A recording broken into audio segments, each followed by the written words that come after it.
Okay, magandang hapon sa ating mga lahat, sa ating mga televiewers. Today is September 3, Wednesday, no? 12:07 p.m. At kayo po ay nanonood ng programang Road Full of Disaster. Yan po. Ano po ang ibig sabihin ng Road Full of Disaster at bakit natin po siya napiling pangalan ng ating programa? Ang Road Full of Disaster can literally mean a road severely damaged by natural or man-made disaster. Or it can be a metaphor for a process or plan facing significant pervasive obstacle and negative outcome. A disaster is a major disruption causing widespread losses and impact a community's ability to cope, according to the UNDRR. Ano po ba pag literal interpretation, a damaged road? Yun. Ano po ba ang cause? A road can become full of disaster after events like earthquake, floods, landslide, or other major accident that make it impossible or dangerous. Ano po ang impact? This can lead to injuries, disruption of supply chain, and an inability for emergency service to reach affected areas. Another meaning is the metaphorical interpretation. This phrase can describe a situation where a project plan or life path is consistently met with failures, setback, and significant challenges. Ano pang impact nito sa buhay natin? Similar to a physical disaster, this can lead to human, economic, and environmental losses, causing a society or community to struggle. Yun po. So, ito po ay double meaning. Pwede pong ito po yung mga disaster or yung mga ating na-encounter, no? At the same time, ito po ay pwede po maging yung mga nangyayari sa ating buhay. Yan. Diba? Yung iba nade-depress, financial problems, and of course, love life. Yan po, di ba? So, yun po. At the end of the day, ano po ba ang keyword dito? We are resilient. We bounce back from every problems that we encounter, di ba? So ngayon po ay sabi nga nila, Ghost Month. Yun. So kung anong pinag-uusapan ngayon sa mga news, Ghost Project and Ghost Contract, no? Ganun din po nangyari sa atin. Ghost co-host natin, tsaka yung guest po natin naging ghost. And then, nagka-problema po kasi ang ating guest, no? At may pasyente po silang sinugod sa Asian Hospital. So, hindi na po sila makakahabol dahil syempre, alam naman natin, pag going to the hospital, syempre may mga process na gagawin. Yun po. And at the same time, ang ating co-host naman po, si Ma'am Mimosa Panlaki, ay nagkaroon din po siya ng errand, no? So, hindi po siya makakadating. But anyway, tayo po ay, the program must go on, no? So, ipakita po natin. So, recently, there were floodings, di ba? So, ipakita po natin yung flood preparedness. Ano po ang dapat gawin natin? Flood preparedness. Yan po. Makikita po nyo sa ating screen. A flood is the rising of water level until it overflows its natural or artificial confines and submerge the surrounding area. Ano po ang dapat natin gawin? Preparedness measures. Next. Before. Ano po ang dapat natin gawin before magkaroon ng floods? Know the hazards in your area. Monitor the news for weather, updates, warning, and advisory. So, dapat po meron po tayong AM or FM radio. Tapos nakikinig po tayo sa news. Know the flood early warning and evacuation plan of the community. Tayo po, dapat alam po natin ang sa barangay level, alam po natin kung may mga flood warning or evacuation plan. Saan po ba tayo dapat pumunta kung magbabaha, di ba? Dapat alam po natin. So coordinate with our local barangay officials or local LGU. Participate in community flood preparedness actions and drill. Yan po. So, dapat nagpa-participate tayo para pagdating ng disaster, alam natin kung anong gagawin. Hindi yung magtatanong tayo during the disaster, di ba? So, alam na natin kung saan tayo pupunta, sino po yung kakausapin, yung mga pamilya po natin, alam na po kung saan pupunta at alam na rin ang gagawin. Yung mga go bag, yan po. Secure your home, move essential furnitures and items to the upper floor. Yan po, yung iba, pag sanay na po, alam nilang babaha na, inaakyat na nila ang kanilang mga furniture at mga gamit sa second floor. Before evacuating, turn off all main switches of electricity, water, and LPG tanks. Yan. Siyempre, secure mo muna lahat. Turn off your mga kuryente, di ba? Isarado natin yung bahay before evacuating. Put livestock and pets in a safe area or designated evacuation sites for animal. When order is received, immediately evacuate to higher and safe ground. Yan, yan po. During naman po, ito po sa during, yung next slide, during stay on higher grounds. Stay indoors and stay tuned for latest news and weather update. Yan. So talagang kailangan meron ka pong monitor sa news. Do not touch electrical equipment if you are wet or standing in flood water dahil pwede ka pong makuryente. Kasi ang water po is a conductor. Do not go swimming or boating in swollen river. Yan. Marami po tayong nakikita, di ba, yung mga bata nagsiswimming. Napakadelikado po yan dahil sa leptospirosis. Do not cross stream when water level is already above the knee. Malalakas po ang yung current. Do not walk or drive through flooded areas. Yan. So, next slide is the after, no? After, during, before, and after. Next slide. Stay alert and keep safe. Leave the evacuation area only when authorities say it is safe to return home. So, ang local authority or yung mga search and rescue or the local official, sasabihin naman sa inyo na humupa na, safe na po bumalik sa ating mga bahay. Yan. Report fallen trees and electric posts to proper authorities. Check for wet or submerged electrical outlet and appliances before turning on the electricity. Check your house for possible damages and repair as necessary. Make sure that the food and water for drinking are not contaminated by flood water. Throw away rainwater in cans, pots, and tires to prevent breeding of mosquitoes. Ayan po. So, napapanood po natin palagi sa TV, no? 'Di ba? Hindi lang po tao ang nire-rescue eh. So, ito ay palaging nagiging headline din. Nakikita natin, 'di ba, yung mga rescue team nire-rescue yung mga aso, yung mga manok, 'di ba? So ano po ba dapat ang gawin natin? Meron po tayong dito, preparedness, pet preparedness. Pakita po natin yung slide para sa mga ating mga mga fur babies. Yan po. Do not leave your pets during emergency. Bring with them. Plus your go bag. Kasi 'di ba napapansin natin yung iba nakakulong pa. Nakakaawa naman, 'di ba? Pakawalan mo na lang kung hindi mo kaya i-rescue or hindi mo kayang dalhin. Buksan mo na lang yung cage or yung kulungan, pabayaan mo na silang takas. Yun po, next slide. Yan, pet go bag. Yan, kung may go bag po ang tao, meron din pong tinatawag na pet go bag. Yan. So ano po ang nilalaman ng pet go bag? Current photos of your pets, list of contact, pet collar, leash, dog food or cat food, blanket, and towel. Bakit kailangan po na may picture? Para at least alam na sa iyo yan. At alam kung sino po yung, kung ano po yung klase yung alaga ninyo. Di ba? May mga contact number din ng mga doctors. Yan. So, next slide.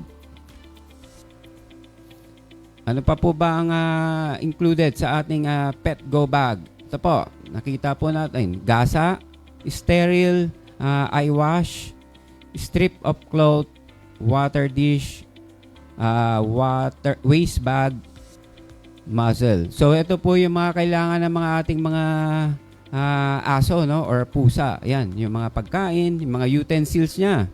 At may first aid kit din para sa ating mga aso, mga pet, no? Next slide. Okay, so yun. At least hindi lang po ang go bag ng tao ang meron tayo. Dapat meron din po para sa ating mga alaga. Yan. So, nabalitaan din po natin, di ba? Recently, na napuno po ang ating mga hospital due to the cases of leptospirosis, di ba? So, yan ang sinasabi natin kanina sa ating flood awareness. Iwasan po nating maglakad or mag-swimming sa mga baha. Yan. Pakita naman natin sa ating mga viewers ang ating leptospirosis. Ano po ba ang leptospirosis? Baka sabi leptospirosis, hindi naiintindihan ng ating mga kababayan kung ano po ba to. Ang leptospirosis ay hindi lamang ito nakukuha sa ihi ng daga, nagmumula rin ang bakterya na nagdudulot ng leptospirosis, no? Yan. Next slide.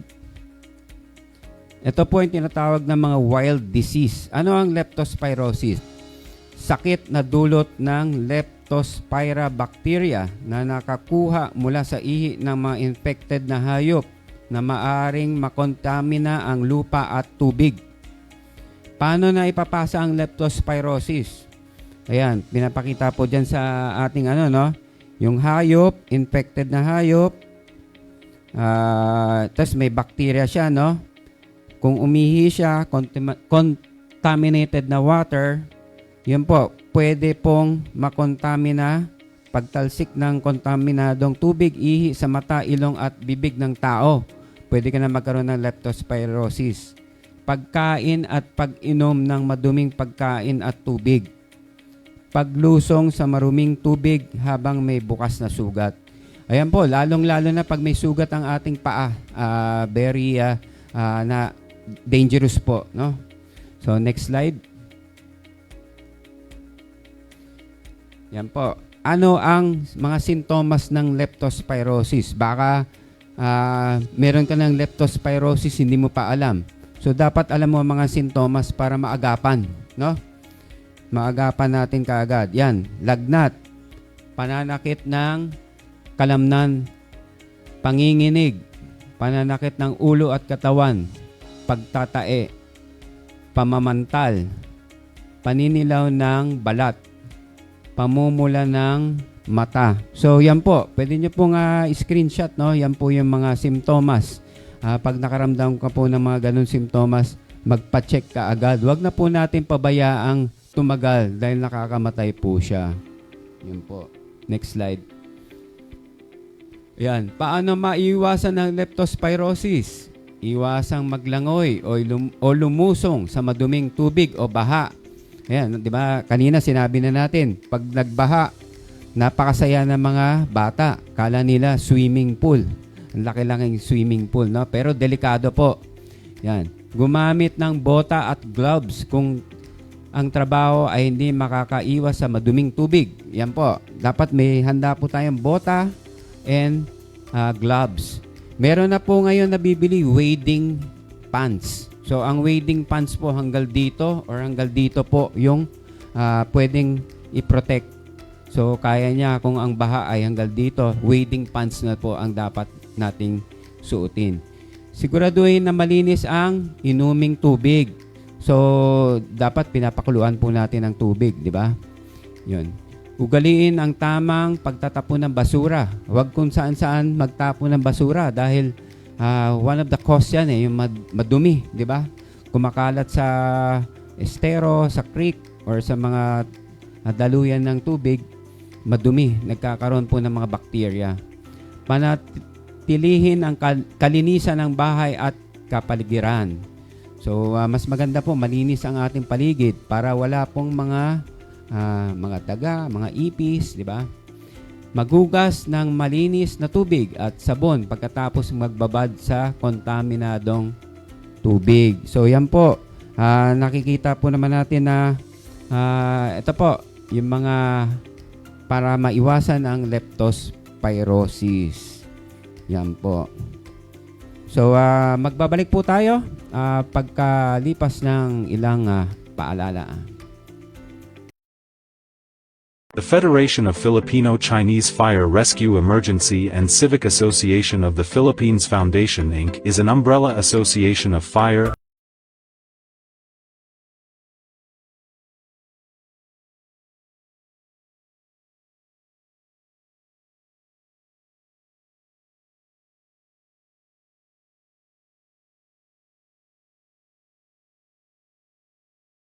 expenses. The association is not only concentrated on fire suppression and rescue operation but also conducts seminars and trainings on fire prevention, disaster preparedness, mitigation and other civic-oriented activities. During the height of pandemic conducted flushing and disinfection of streets, institutions, and barangays, turnover of face mask and face shield, alcohol and essentials to different areas. Together let us work towards a fire-safe and disaster-resilient nation. We are Federation. Let us give a warm round of applause to Federation of Filipino-Chinese Fire Rescue Emergency and Civic Association of the Philippines, led by Mr. Rolly So.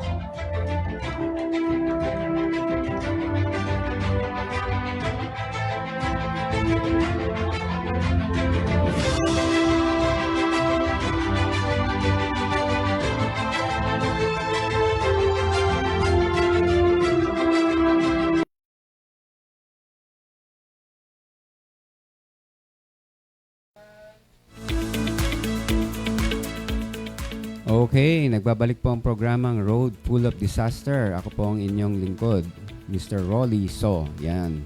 At ang ating kasama si Mimosa Panlaki, which is meron po siyang errand kaya wala po siya ngayon. Yan.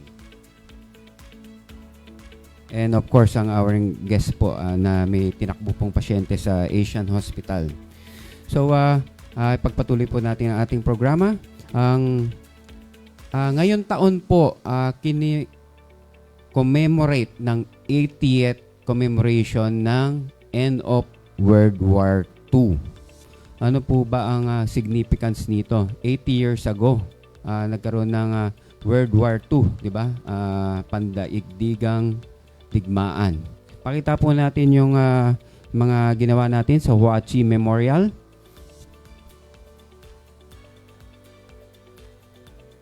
Ang ayan po, makikita po sa picture, yan po yun sa Huachi Memorial Museum, no?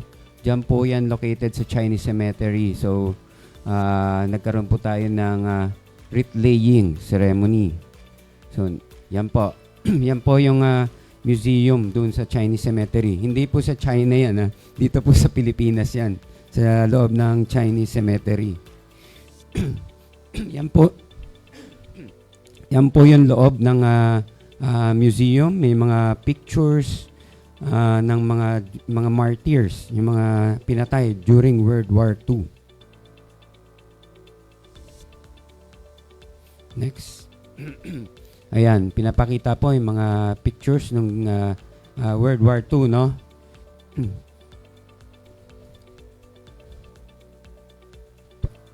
Yan po yung second floor, doon sa second floor ng museum. Yan po ang Philippine-Chinese Anti-Japanese War Memorial Hall. Limit po sa kaalaman ng mga mga sorry. Limit po sa kaalaman ng tao, no, sa ating bansa. Meron pong mga Chinese na mga guerrilla na sumama sa gera. Kasama po side by side ang ating mga Pilipino and American soldiers during World War II. Ito po yung mga Philippine-Chinese Anti-Japanese War. Yan po, na grupo. Isa po to ay yung Huachi 48th Squadron. Ano po ba ang ginawa ng Huachi 48th Squadron? Bigyan lang po natin ng short summary, no? They entered Manila with American troops on February 3, 1945 during the Battle for Manila. The Huachi guerrillas and other Chinese underground guerrilla unit assisted American troops by capturing the office of the Puppet Chinese Association at the YMCA building, the headquarters of the Japanese Military Police at Soler and Azcárraga Street. Dati ang Azcárraga ang tawag sa Recto. So, and Azcárraga Street, the China Bank Building, and the Puppet Daily News. From 1942 to 1945, the Huachi fought 260 major and minor engagement with the Japanese and suffered 110 casualties.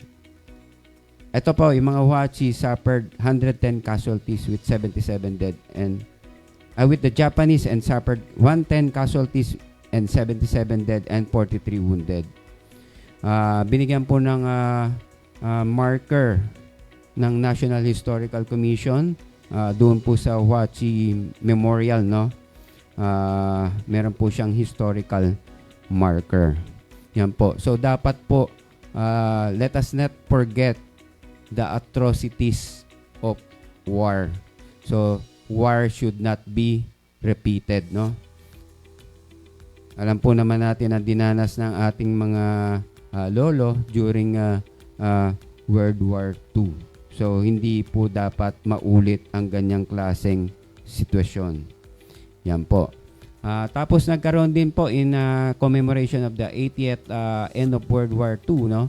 Nagkaroon po tayo ng film showing sa Kaisa Heritage Center. Pakita po natin yung pictures. Yan po. The Unsung Heroes and Children of the War. So, pinakita po to sa Kaisa Heritage Center. Diyan po sa may Intramuros. Dalawang documentary po ang pinakita. Yung Children of the War. Ito po yung mga naka-experience during World War II. Mga naging survivor. No? At the same time, yung Unsung Heroes. Ito nga po, yung mga hindi natin kilalang mga bayani na lumaban din. Kasama po ba dyan yung mga iba-ibang lahi. Kasama po ang mga Chinese guerrillas na sumama sa laban during that time. Kasama ang ating mga kababayan, mga Pilipino at ang ating mga American soldiers. Yan po. Next slide. Yan po. Makikita nyo po, ito po yung auditorium ng Kaisa Center. No? Marami pong nanood. Iba-iba pong mga delegates from different schools, different associations. Ginawa po natin itong film showing to commemorate at para hindi makalimutan ng mga new generation na nagkaroong ganong digmaan at yung mga atrocities na nangyari during World War II. Yan, next slide. Ayan po, kasama po natin yung mga sons and daughter ng Huachi Veterans Association. Kasama po si Madam Teresita Angsi ng Kaisa. Ayan po, next slide. Ito po si Mr. Reynard Hing, yung presidente po ng Kaisa para sa Kaunlaran. Next slide. Yan po. Ito naman po yung pictures, kasama po natin yung mga descendants ng Hunters ROTC guerrillas. Mga father po nila at yung mga tatay po namin ay magkakasama during World War II. So parang nag-reunite, yung mga anak naman ang nag-reunite at commemorate yung nangyari noong digmaan. Yan po. Next slide. Ayan po si Desiree Ann Benipayo. Siya po ang isa sa curator ng Memorare. Memorare doon sa Intramuros, no? Ang Memorare po ay sabihin ko lang po, ano po ba ang Memorare? Ang Memorare po, meron po siyang statue doon sa may Intramuros. Makikita nyo po yung parang may nanay na may hawak na anak doon. Ang Memorare Manila po 1945, meron po rin po siyang monument doon. The monument is erected in memory of the more than 100,000, biruin mo 100,000 defenseless civilians who were killed during the battle for the liberation of Manila. This was between February 3 and March 3 of 1945. They were mainly victims of heinous acts perpetrated by the Japanese Imperial Forces and the casualties of the heavy artillery barrage by the American forces. Yun po, ang dami pong namatay, no? 100,000, ha? The battle for Manila at the end of World War II was one of the most brutal episodes in the history of Asia and the Pacific. The non-combatant victims of the tragic battle will remain forever in the hearts and minds of the Filipino people. Yun po. Ano pa yung, may slide pa ba kasama dun sa, kaisa? Wala na. Meron pa na iwan? So, yun. So, yun po. Kaya, napakahalaga po, no, na ating huwag kalimutan ang nangyari, the atrocities of war. So, dapat po hindi na po siya maulit. Lalo na ngayon po, nagkakaroon ng tension, di ba, sa ating sa West Philippine Sea. Yan. So, tapos yung nangyari sa Ukraine, di ba? At sa Israel. So, dapat po hindi po siya maulit. Hindi po maganda ang the atrocities of wars should never be forgotten. Yan po. So, habang naman po, no, ipakita naman po natin yung mga naging aktibidad natin nitong August sa B-MAPA or Victorino Mapa High School diyan po sa Manila, no? Pakita po natin yung pictures. Yan po. Nag-conduct po tayo ng CPR or the Cardiopulmonary Resuscitation diyan sa B-MAPA High School. So, yan po. Nakita po ninyo, kasama po natin ang principal, si Sir Edmond Villarreal. Ang mga participants po ay mga Boy Scout, Girl Scout, mga BERT or Batang Emergency Rescue Team ng eskwelahan. Kasama rin po natin, dyan po, ang si Richmond Cruz ng Rotary Club of Manila Midtown. Makikita po sa picture, no, nag-turnover po tayo ng mga survival kit and first aid na mga books. Yan po, sa school. Next slide. Ayan po, sinasabi po ang importance, kung ano po ang importance ng basic life support at CPR. And of course, the use of the AED or the automated external defibrillator. Yan, next slide. Ayan po, nagkaroon ng short group pic with the BERT. Hindi po yung Barangay Emergency Rescue Team, BERT as in Batang Emergency Rescue Team. Yan po. Kasama rin po dito yung mga ibang professor or teachers nung school. Ayan po. Next slide. Wala na. Okay. So, aside from that, nagkaroon din po tayo ng turnover ng blankets. Pakita natin. Yan. Ito po ay dun sa Civil Military Operations sa Camp Aguinaldo. Nag-turnover po tayo ng mga blankets, trapal, lona, tarpaulin na gagamitin po sa probinsya. Yung mga nasalanta ng recent na bagyo, no? Dahil nasira yung mga bubong. So, gagamitin nila ito. Tapos yung mga trapal, parang temporary shelter. And at the same time, yung mga blankets para dun sa mga nag-evacuate. Yan po.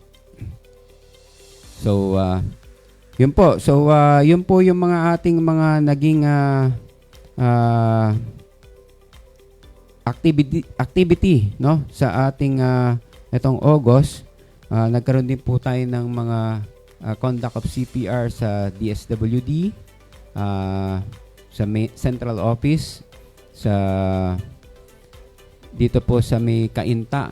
Hindi po natin na ipalabas ang pictures no dito sa Kainta. Meron pong pinuntahan kaming eskwelahan sa Kainta. Nag-conduct din po ng basic life support. Tinuruan po yung mga RCY, yung mga other responder ng school. So tinuro rin po yung how to conduct CPR, how to use an AED, and yung mga triangular bandage, kung paano gumamit po, mga first aid. Yan. So, yan po. Kung meron po kayong mga gusto pong nais na maging topic natin, pwede nyo pong i-message ang programang Road Full of Disaster. Like and share po yung ating page, EuroTV, Road Full of Disaster. At the same time, meron din pong Facebook page ang Road Full of Disaster. Like and share. Doon po, pwede kayo mag-comment. You may comment kung ano pong gusto ninyong maging topic natin. Pwede po natin gawin siyang sa next episode, di ba? So, yun po. Ang ating programa naman po ay open sa mga disaster na topic. Ano po yung mga dapat gawin? Earthquake, landslide, yan. Yung mga accidents, yan po, yung mga ano pong gagawin. Like kanina, pinakita po natin yung mga ano pong gagawin sa mga flooding, no?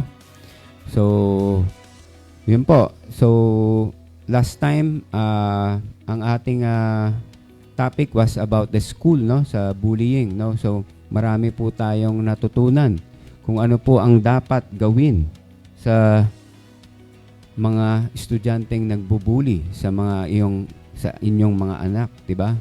So sabi ni Attorney A. Sorado ay meron pong batas diyan regarding sa Anti-Bullying Act, and of course the school should be as the second parent or second guardian ng ating mga bata. They should take action, no?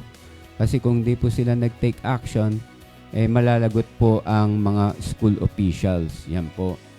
So, aside from the school, alam naman natin na hanggang sa labas minsan, no?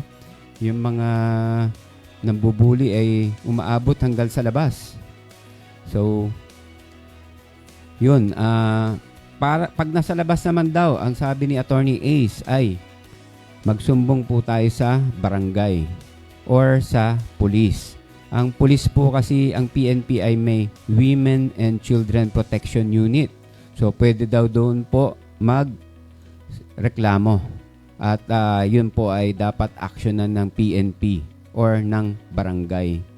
So, marami pong natutunan tayo doon sa last episode with Attorney Ace. Yan. And, of course, the principal, si Sir Edmond Villarreal.